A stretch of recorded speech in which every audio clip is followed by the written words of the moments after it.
सभी को जय जिनेन्द्र। परम पूज्य आचार्य भगवंत शिवकोटि महाराज द्वारा विरचित मृत्यु पर लिखा गया सबसे प्राचीन ग्रंथ जिसमें संलेखना का वर्णन है, ऐसा परम पूजनीय परम आराध्य श्री भगवती आराधना ग्रंथादिराज का स्वाध्याय भव्योदय चैनल के ऊपर निरंतर चल रहा है। निरंतर जैनागम की गतिविधि से जुड़ने, जैनागम के शास्त्रों का विवेचन एवं जैन धर्म के बारे में जानने के लिए भव्योदय चैनल को सब्सक्राइब करें, लाइक करें, शेयर करें। आइए प्रारंभ करते हैं।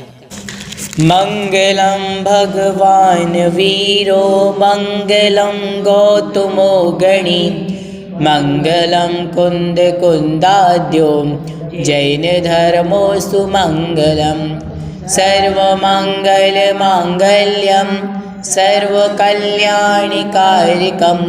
प्रधानं सर्वधर्माणां जयनं जयतु शासनं जयनं जयतु शासनं जयनं जयतु शासनं सिद्धे जयप्रसिद्धे चौविहाराणा फलं पत्ते वंदिता अर्हन्ते मोक्षम आराहणा कमशो।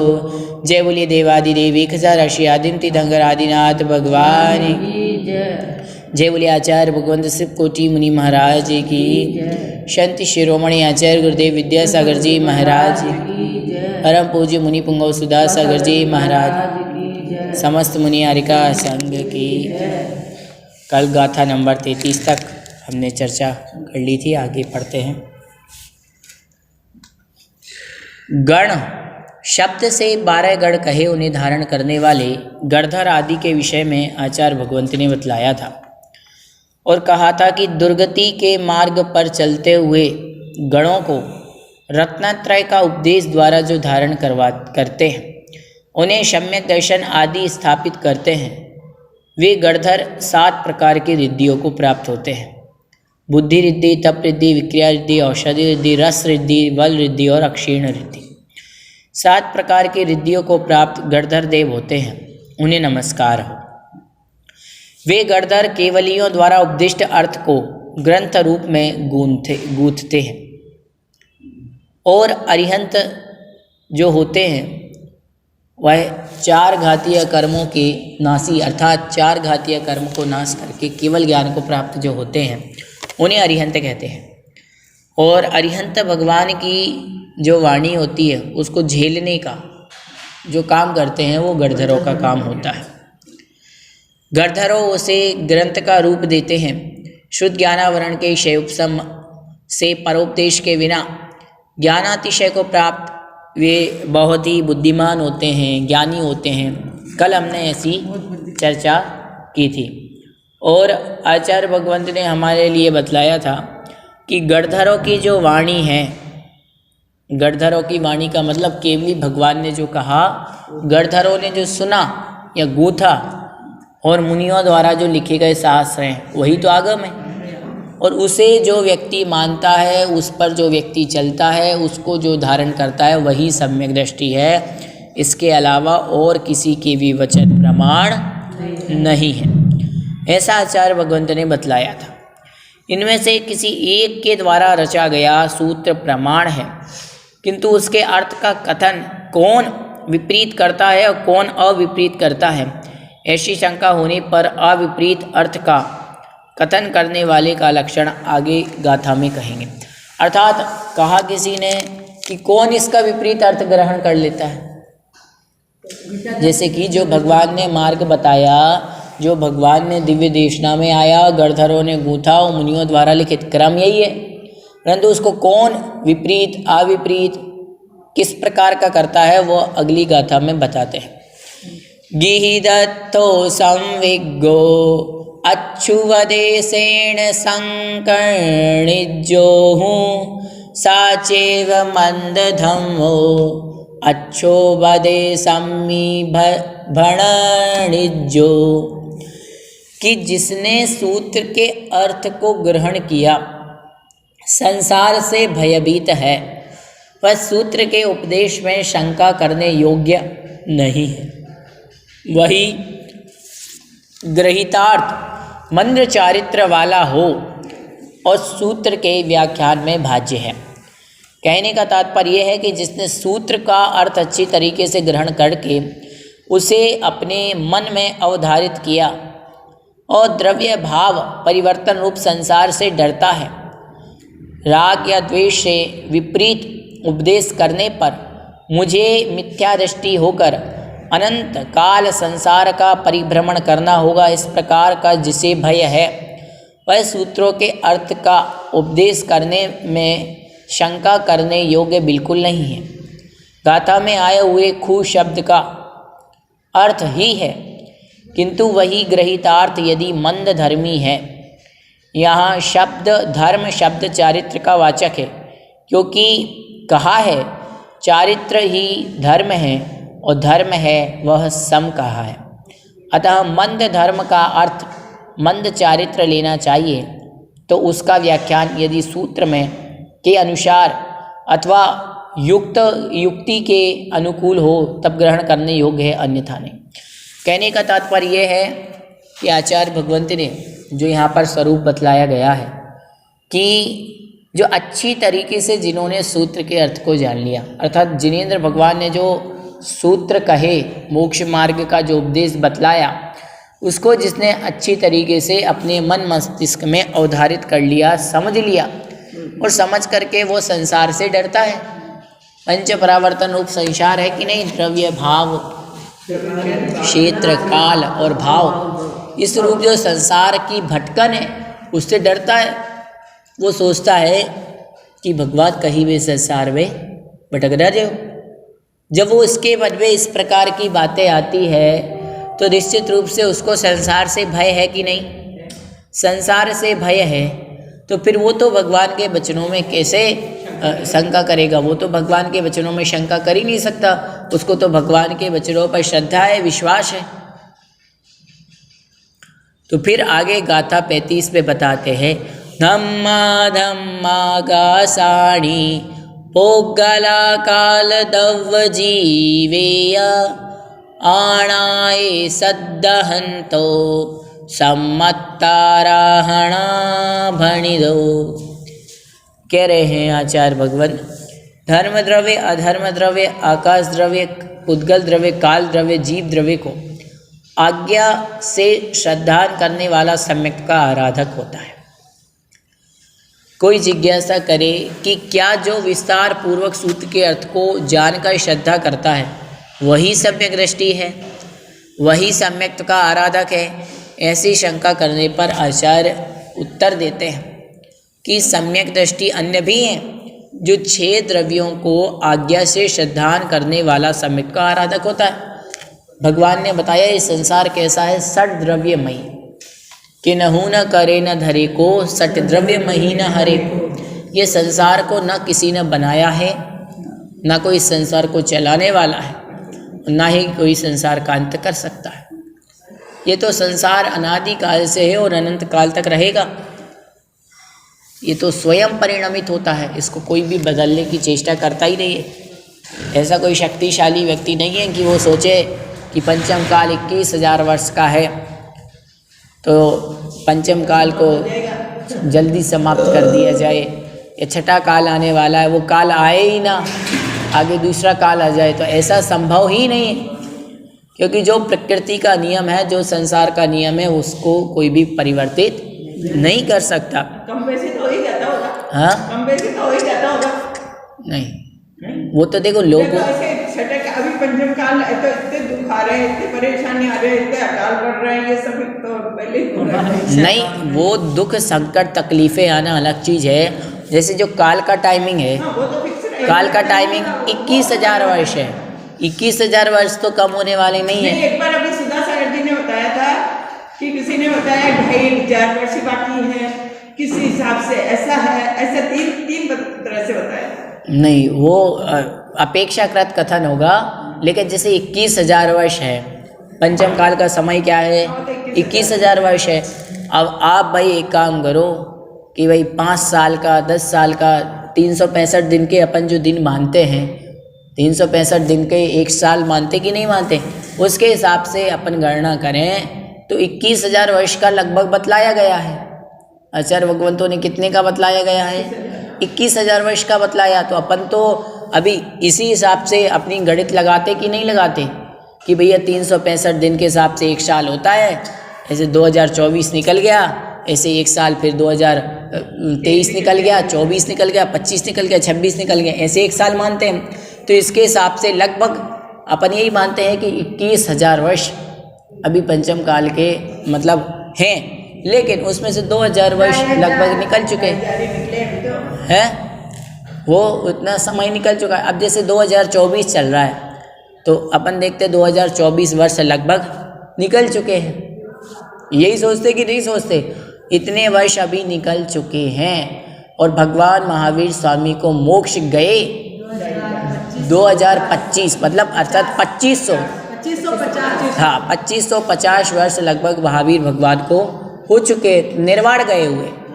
और पंचम काल के अभी अपन देखें तो 2024 का ये लगभग अपने इसके हिसाब से चल रहा है। तो इतना समय मोटा मोटी एक प्रकार का निकल गया। अब जो बचा हुआ समय है तो धीरे धीरे उसमें जैसे जैसे पंचम काल आगे बढ़ता जाएगा, अपन पंचम काल आगे आगे निकलते निकलते, अभी तो शुरुआत है, अंत थोड़ी आया। जब अंत आएगा फिर छठा काल आएगा तो निश्चित रूप से दुख तकलीफ है सबकी, ये तो संकट आदि ये तो आएंगे कि नहीं आएंगे? बताया था उन्होंने, इस हिसाब से 3 बार बताया। हाँ, तो अब आप देखोगे कि कोई भी काल हो, हर काल का अपना अपना नियम है। अवसर्पिणी काल और उत्सर्पिणी काल 2 काल कहे। अब अवसर्पिणी काल में क्या होता है? सुख तो प्रारंभ होता है और ख़त्म दुख पे होता है। उत्सर्पिणी काल में दुख से काल शुरू होता है और समाप्त सुख पे होता है। तो अभी क्या चल रहा है? हमारा ये पंचम काल चल रहा है। काल का नाम ही दुखमा है। दुख तो इसमें है ही, लेकिन आगे जाते जाते और दुख आएगा, और दुख आएंगे, तकलीफ़ें बढ़ेंगी, टेंशनें बनेंगी।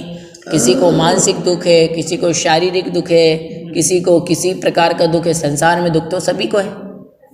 पशु है तो दुखी है, तिर्यंच जो पशु है वो दुखी है, नार की दुखी है, सभी दुखी है। अपन सोचते कि अपन मनुष्य अच्छे हैं, विवेक है, बुद्धि है, भगवान की पूजन कर रहे हैं, अर्चना कर रहे हैं, लेकिन कोई ना कोई संकट परेशानियां तो सबको ही है। और जैसे जैसे समय आगे आएगा तो भाई धर्म भी क्या होते जाएंगे, अच्छी बातें लोगों की। आज के समय में आप देखोगे स्वार्थ बुद्धि अधिक बढ़ने लगी है। आज के समय में व्यक्ति कहता है अपना अपना देखो। पहले के समय में माता पिता की सेवा ही सबसे बड़ा धर्म माना जाता था। सबसे बड़ा धर्म क्या माना जाता था? माता पिता की सेवा सबसे बड़ा। पहले के संयुक्त परिवार ज़्यादा होते थे। आज के समय में एकल परिवार रहना पसंद करते हैं लोग। शादी हो गई, बच्चे हो गए तो अपने अलग रहने लगे, या जो बाहर जॉब करते हैं वो तो अलग रहते ही हैं। मम्मी पापा अपने गांव में रहते हैं, बच्चे मुंबई आदि सिटियों में रहते हैं। ऐसे कितने परिवार अलग हो गए। गिने चुने परिवार हैं जो साथ में रहते हैं। बताओ, पहले परिवार बहुत बड़ा होता था। एक पिताजी है, उनके 4 बेटे हैं और उनके बेटों के बेटे हैं। अब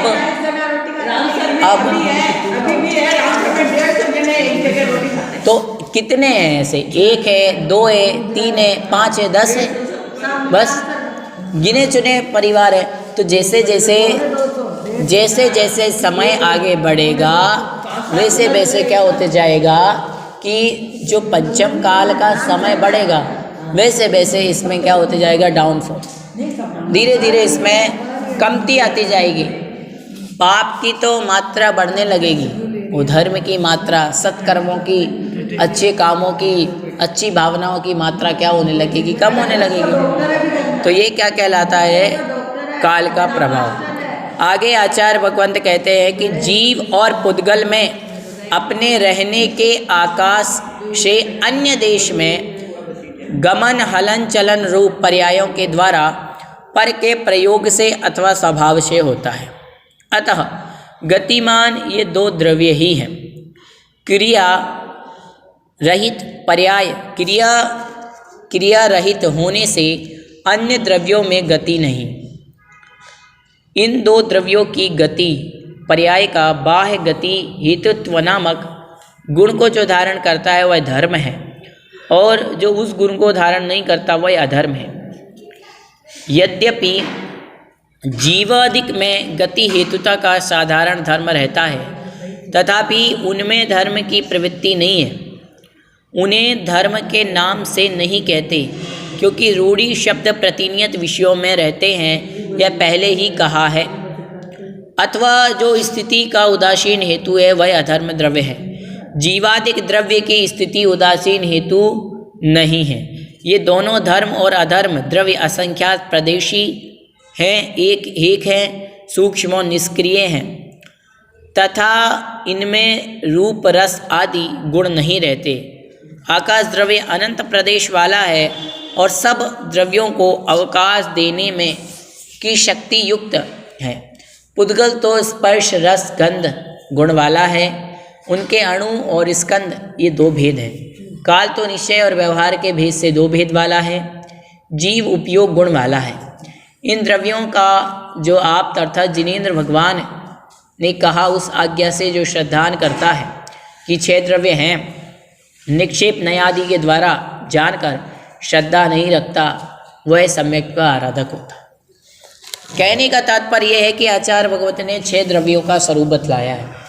आपने यदि तत्वार्थ सूची ग्रंथ पढ़ा हो तो उसमें आचार्य भगवंत ने 5वें अध्याय में पूरे एक अध्याय में द्रव्यों का वर्णन किया, अजीव का वहाँ पर वर्णन किया।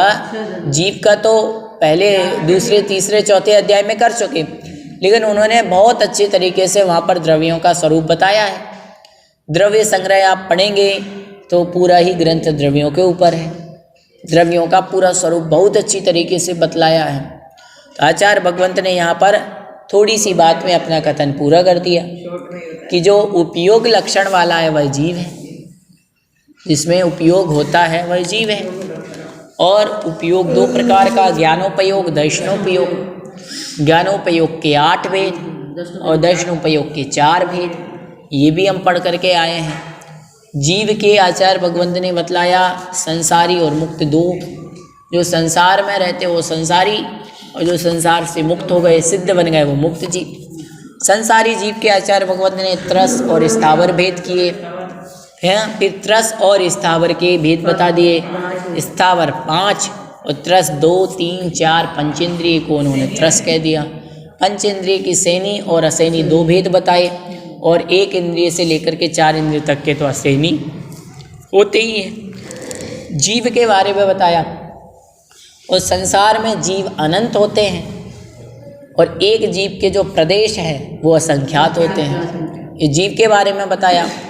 पुद्गल के बारे में जिसमें स्पर्श रस गंध वर्ण पाया जाता है वह पुद्गल है। पुद्गल की पर्याय 10 होती है, शब्द बंध सूक्ष्म स्थूल, ऐसे करके आचार्य भगवंत ने द्रव्य संग्रह में गाथाई। सद्दो बंदो सुहुमो थूलो संठान वेदितम छाया उज्जोदादव सहिया पुद्गल दव्वस्य पजाया। शब्द आदि ये सब पुद्गल की पर्याय हैं, और पुद्गल अनंत हैं। पुद्गल द्रव्य अनंत है और पुद्गल के प्रदेश संख्यात असंख्यात और अनंत। आचार्य भगवंत ने ऐसा बतलाया। और पुद्गल की अणु और स्कंद 2 भेद बतलाए कि पुद्गल अणु रूप भी होता है और स्कंद रूप भी होता है। पुद्गल के पश्चात धर्म द्रव्य जो जीव और पुद्गल को चलने में उदासीन रूप से सहायता करता है वह क्या कहलाता है? धर्म द्रव्य। अब धर्म द्रव्य संसार में एक ही है, ऐसा तो है नहीं कि जगह जगह फैले हुए हैं, एक ही है धर्म द्रव्य और उसके प्रदेश असंख्यात है। ये धर्म द्रव्य का स्वरूप बताया। अधर्म द्रव्य जीव और पुद्गलों को जो उदासीन रूप से ठहरने में सहायता करता है वह अधर्म द्रव्य, ये भी एक है और इसके प्रदेश भी असंख्यात है। अब ये धर्म और अधर्म ये जो 2 द्रव्य हैं ये कहते नहीं है कि भैया आप चलो या आप ठहरो। चल भी हम अपनी इच्छा से रहें, ठहर भी अपनी इच्छा से रहें, वो तो उदासीन रूप से उदासीन का मतलब उसका इच्छा नहीं है, उसका मन नहीं है ना, वो हमारे लिए प्रत्यक्ष रूप से सामने आता है। नहीं तो आप समझें कि कोई गाड़ी को धक्का लगा रहा है, नहीं, हमें कोई धक्का लगाने वाला नहीं है।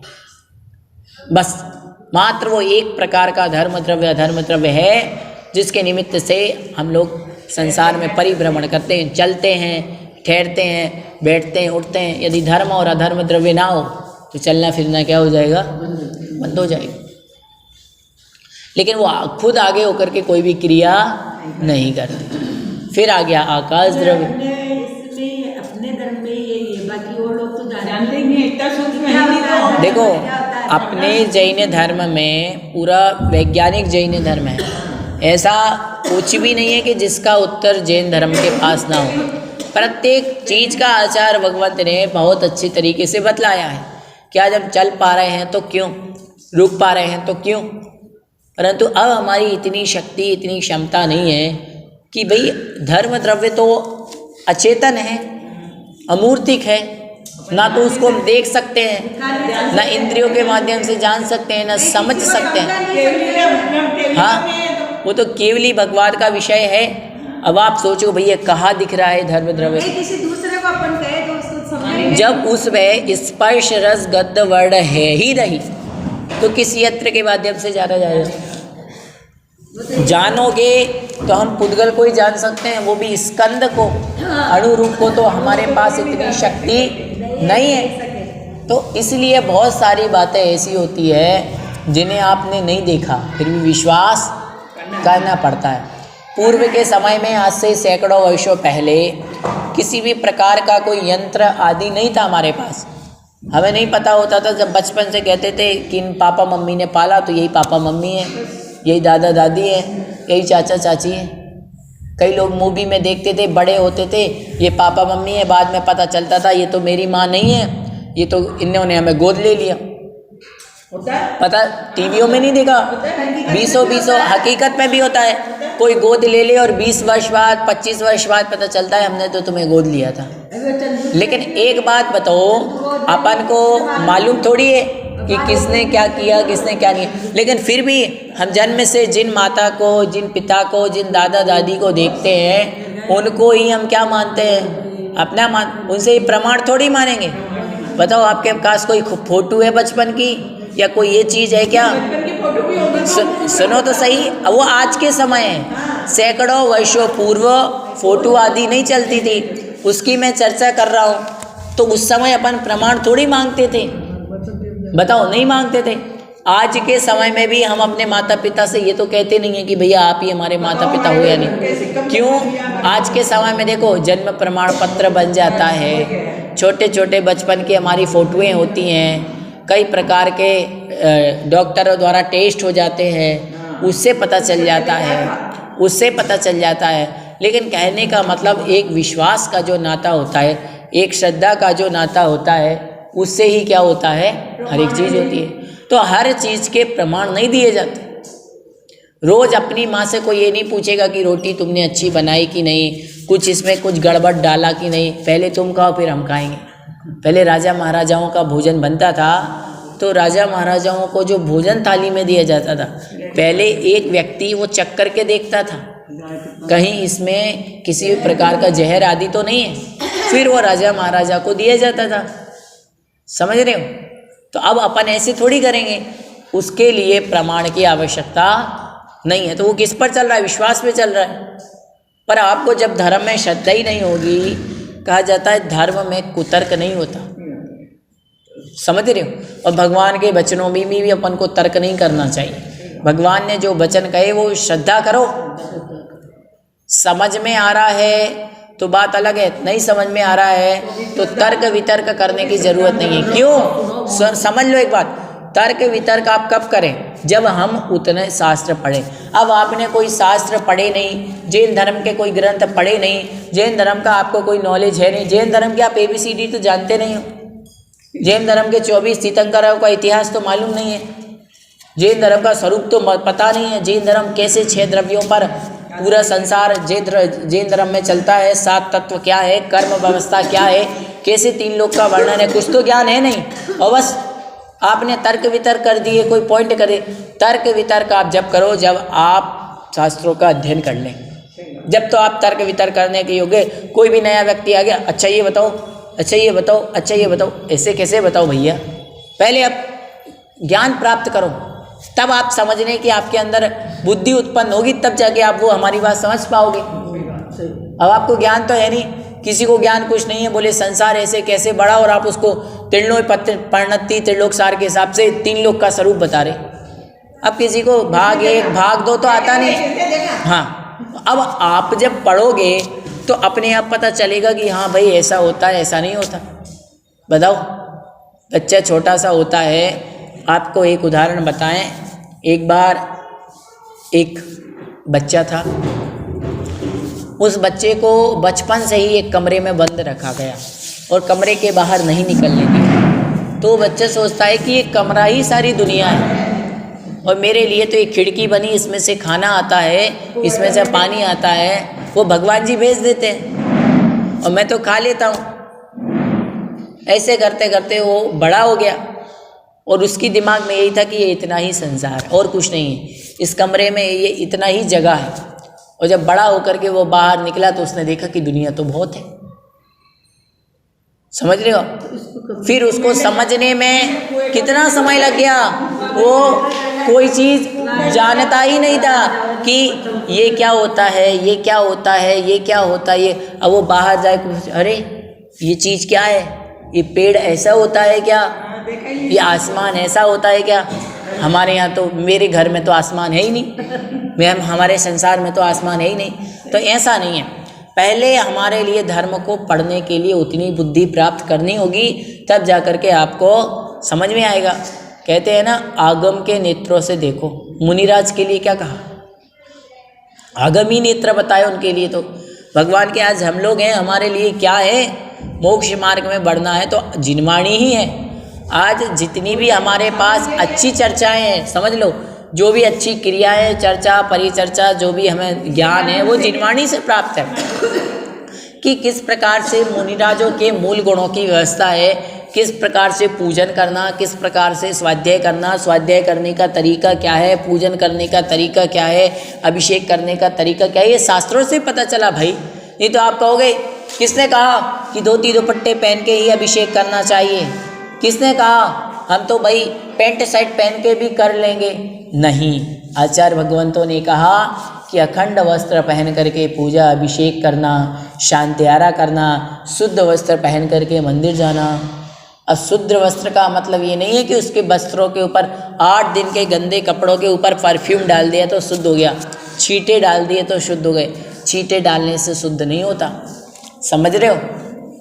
सायंकालीन दोपहर में आपने सोचा कि कल मुझे पूजन करने जाना है, तो शुद्ध अच्छे पानी को छान के, थोड़ा सा पानी को गुनगुना करके उसमें आप अपने कपड़े पवित्र भावनाओं के साथ, देखो भावना की शुद्धि भी ज़रूरी है कि कल मुझे देखो भगवान की पूजा करनी है, उसके लिए मैं अपने पवित्र वस्त्र को पवित्र करने के लिए डाल रही हूँ। जो आपने पवित्र भावना के साथ, शुद्ध जल के साथ, कम पानी में जीवों की रक्षा करते हुए जो आपने अपने कपड़े डाले, उनको शुद्ध कहा जाता है। समझ रहे हो? ये नहीं पानी में डाल दिए और हाँ सुखा दिए। शुद्ध मात्र गीले वस्त्रों का नाम नहीं है, समझ रहे हो? व्यक्ति की भावनाएं भी उसके साथ जुड़नी चाहिए। जैन धर्म केवल ये, आप ये मत समझ लेना कि क्रियाओं का जैन नहीं, धर्म क्रिया प्रधान है ही नहीं। जैन धर्म में कहीं पर भी आप ये सोचो मात्र क्रिया की ही प्रायोरिटी है, नहीं, भावों की प्रायोरिटी है। कर्म बंध व्यवस्था भावों से है, क्रियाओं से नहीं है। एक व्यक्ति बैठा है, उसका मन नहीं है पूजा में, क्या करना हो तो मन नहीं है, कोई ले आया, मित्र ले आया, परिवार के लोग ले आया और उसने पूरे सिद्ध चक्र विधान में इधर की सामग्री इसमें डाल दी, पूरे 2000 अर्घ्य चढ़ा लिए, कल्पद्रुम के अर्घ्य चढ़ा लिए, जो जो विधान होते सब कर लिए, लेकिन मन एक में नहीं लगा। तो याद रखना, उसको कोई पुण्य बंध नहीं है। तुम मन में यहाँ पूजन के अर्घ्य चल रहे हो और मन में सोच रहे हैं कि मुझे तो घूमने जाना है, मुझे तो ये खाना है, मुझे तो शादी करनी है, मुझे तो उसकी स्त्री अच्छी लगती है। मन में कोई भी भावनाएं चल सकती हैं, मुझे तो ये व्यसन करना है, मुझे तो शराब पीने, कोई भी पाप का भाव मन में चल रहा है मान लो, और तुम भगवान की पूजा कर रहे हो, तो पुण्य बंद थोड़ी होगा। मंदिर में बैठे हैं स्वाध्याय में, लेकिन स्वाध्याय में मन नहीं लग रहा, मन किस में लग रहा है? किसी पाप में लग रहा है, मन कहीं गलत चीज़ों में जा रहा है। तो आप बताओ, आप सोचोगे आप कैसे कर्म, ऐसे कर्म बंद व्यवस्था नहीं होती। कर्म बंद की व्यवस्था है हमारे परिणामों के ऊपर। जैसे आप भाव करोगे, राग और द्वेष के भाव करोगे, तुरंत कर्म रूप परिणत हो जाते हैं। जो कार्मण बरगणाएं वो हमारी चिपक जाती हैं। यदि किसी को ज्ञान देने का भाव है, जैसे कि मैं आपको अच्छी बातें समझा रहा हूँ धर्म की, और मेरा इंटेंशन है आपको सरल से सरल भाषा में जो आचार्य भगवंत ने कही वो बातें आपको समझाना। आचार्य भगवंत ने तो इसमें कठिन कठिन गाथाएं लिखी, और उनकी जो हिंदी में व्याख्या की, उनके शब्द भी जटिल हैं, और जो बात कह रहे हैं वो जरूरी थोड़ी अपन सबको एक बार में आचार्य भगवंत की समझ में आ जाए। अपन सबने डिस्कस करके मैंने आपको 4 लाइनों में बता दिए कि आचार्य भगवंत यहाँ ये कहना चाह रहे हैं, समझ रहे हो। तो मैं अच्छा काम कर रहा हूँ ज्ञान का देने का, आप ज्ञान को सुनने का काम कर रहे हैं, तो ज्ञान आवरण का क्षेत्र सब हमारा बढ़ेगा। और इसी जगह हम क्या करते, कोई शास्त्र फाड़ देते, कोई शास्त्र फेंक देते, और किसी को गलत गलत ज्ञान देते, हाँ बहस करने लगते कि देखो क्या रखा, धर्म कर्म में क्या होता, अपन तो खाओ पियो मौज करो। आचार्य भगवंत तो कहते ही रहते हैं, देखो आप तो अच्छे से खाओ पियो, सब खाओ, आलू भी खाओ, प्याज भी खाओ, रात में भी खाओ, क्या होता है, खाने पीने के लिए तो संसार, जिंदगी इसीलिए तो मिली है। अब आपको गलत मार्ग बतला दिया, क्या करना, आराम से 8 बजे तक आराम से सो, 10 बजे आके पूजा कर लो, आराम से 9-8 बजे तक आराम से सो, ठंडी पड़ रही है बीमार पड़ जाओगे, हैं, रात को बड़े अच्छे टीवी देखो, रात को बड़े अच्छे मोबाइल चलाते रहो, सब खाओ, खाने के लिए मिला जीवन। अब ये भी ज्ञान ही दे रहा हूँ मैं, ये भी आपको ज्ञान ही है, लेकिन ये ज्ञान कैसा है, संसार में भटकाने वाला है, खोटा ज्ञान है, विपरीत ज्ञान है। तो इससे डूबूंगा, डूबना तो मुझे भी है, और जो गुरु शिक्षा दे रहे वो भी डूबेंगे, और जो उनके साथ जाएगा वो भी डूबेगा, पत्थर की नाव है। इसीलिए आपको कहते हैं बात वही, दे ज्ञान ही रहे हैं। आज संसार में अच्छे गुरु भी हैं और बुरे गुरु भी हैं, एक मोक्ष मार्ग को बतलाने वाला है और एक संसार मार्ग को बतलाने वाला है, समझ रहे हो आप। तो जो संसार मार्ग को बतलाएंगे वो तो संसार में डूबते जाएंगे। लोग ये कहेंगे कि पूजा पाठ छोड़ो, धर्म छोड़ो, संसार में लगो, वो तो खुद संसार में डूबेंगे और हमें भी डुबा ले जाएंगे। लेकिन जो महाराज कहते हैं भैया गृहस्थी में भी हो तो धर्म को मत छोड़ो, समझे। पहले तो वो क्या कहते हैं, पहले तो ये कहते हैं कि गृहस्थी छोड़ करके निर्ग्रंथ बनो, और निर्ग्रंथ नहीं बन सकते तो निर्ग्रंथों के अनुयायी बनो, बस। या तो मुनि बनो, और मुनि नहीं बन सकते तो उनके अनुयायी बन जाओ, उनको मानने वाले बन जाओ, उनकी सेवा करो, यही कहा। और सेवा से बढ़कर के कोई धर्म नहीं है। हमारे जीवन का एक ही लक्ष्य होना चाहिए, भगवान हमारे जीवन में जितनी हो सके हम औरों की सेवा करेंगे, चाहे सेवा एन केन प्रकारेण हो। कोई धन से सेवा करता है, कोई किसी की शरीर से सेवा जा करके भैया वृत्ति करता है, गरीबों को भोजन खिलाता है, जिसकी अपनी अपनी स्वेच्छा है उससे सेवा करो, लेकिन सेवा जरूर करनी चाहिए। सेवा भाव जीवन, गुरु उपासना क्या है, गुरु की सेवा करना। और गुरु महाराज की सेवा का मतलब है, गुरु उपासना का मतलब है कि गुरु की बातों को मानना। और गुरु कह गए, कोई दुखी, कोई परेशान, कोई पीड़ित व्यक्ति दिख जाए तो उसकी सेवा करना हमारा धर्म है। कोई गाय पड़ी मिल जाए, पीड़ा में मिल जाए, उसकी सेवा करना हमारा धर्म, यही तो धर्म है कि नहीं। फिर आचार्य भगवंत ने धर्म द्रव्य, अधर्म द्रव्य, आकाश द्रव्य के बारे में बता रहे थे। जो सभी द्रव्यों को स्थान देता है वो आकाश द्रव्य, और आकाश द्रव्य अनंत प्रदेशी है। आकाश द्रव्य के कितने प्रदेश हैं, अनंत प्रदेश हैं। लेकिन संसार में आकाश है तो कितना, एक ही, समझ रहे हो। काल द्रव्य है वो अणु रूप है, असंख्यात हैं। तो आचार्य भगवती ने कहा ये काल द्रव्य के कारण ही तो संसार क्या हो रहा है, परिणमित हो रहा है, परिवर्तित हो रहा है। तो ऐसे आचार्य भगवती ने 6 द्रव्यों का क्या बतलाया है, स्वरूप बतलाया है कि 6 द्रव्य आचार्य भगवती ने बतलाए। और जो इन 6 द्रव्यों को मानने वाले हैं, भगवान ने जो 6 द्रव्य, 6 द्रव्य रूप संसार कहा। अब 6 द्रव्य रूप संसार कैसे कहा, आप देखें। संसार में पुद्गल है, और पुद्गल का जो हम भोग उपभोग कर रहे हैं, जीव है कि नहीं। आप देखोगे हमारा शरीर कैसा भोगने है, वाला कौन है? भोगने वाला हमारा जीव है, और शरीर हमारा किसका है? पुद्गल का है। ये शरीर पुद्गल का ही तो है, और इस जीव और पुद्गल जिसमें मिली जुली है, जिसे हमने शरीर नाम दिया, जैसे हमने अभिषेक नाम दिया, किसी को रमेश नाम दिया, किसी को सुरेश नाम दिया, किसी को दिनेश नाम दिया, किसी को गणेश नाम दिया, उस नाम का जो जीव और पुद्गल का मिला हुआ जो व्यक्ति है, वो व्यक्ति को जो चलने में सहायता कर रहा है वो कौन कर रहा है? धर्म द्रव्य। उसको ठहरने में जो सहायता कर रहा है वो कौन कर रहा है? अधर्म द्रव्य। और वो जहाँ पर रहता है, जहाँ पर वो स्थित है, उसको जो स्थान दे रहा है आकाश द्रव्य। उस समय समय पर उसको अनेक पर्यायों में पहुँचा रहा है, उसकी उम्र बढ़ा रहा है, परिवर्तित कर रहा है, जवानी से बुढ़ापा। जवानी से बुढ़ापा। हाँ, ये कौन है? ये काल द्रव्य है। तो ये 8 आप 6 द्रव्यों को देखोगे तो हमारे शरीर में ही मिलेंगे। आप ऐसा सोचोगे अरे 6 द्रव्यों को कहाँ देंगे, स्वयं में ही घटाओ ना। जीव हम स्वयं हैं, पुद्गल के हमने कितने सारे वस्त्र धारण किए, और पुद्गल से ही हम सब कुछ कर रहे हैं। पुद्गल को खा रहे हैं, पुद्गल के कपड़े पहन रहे हैं, पुद्गल के पुद्गल ही पुद्गल है, पता। तो वही है, उससे ही सुख मान रहे हैं। धर्म द्रव्य चलने में हेल्प कर रहा है, धर्म द्रव्य ठहरने में कर रहा है। जहाँ सब द्रव्य रहते हैं वो आकाश है, काल द्रव्य से परिवर्तित हो रहा है, तो दूसरी जगह जाने की जरूरत नहीं है। हमारे अंदर ही 6 द्रव्य है, इन पर जो श्रद्धा करता है वो सम्यक दृष्टि होता है। आज की कक्षा में इतना। जिनवाणी स्तुति। शास्त्र पठन में मेरे द्वारा यदि जो कहीं कहीं प्रमाद से कुछ अर्थ वाक्य पद मात्रा छूट गई, सरस्वती मेरी उस त्रुटि को कृपया क्षमा करें और मुझे कैवल्य धाम में मां विलंब धरें। जय बोलिए आचार्य भगवंत शिव कोटि मुनि महाराज की जय।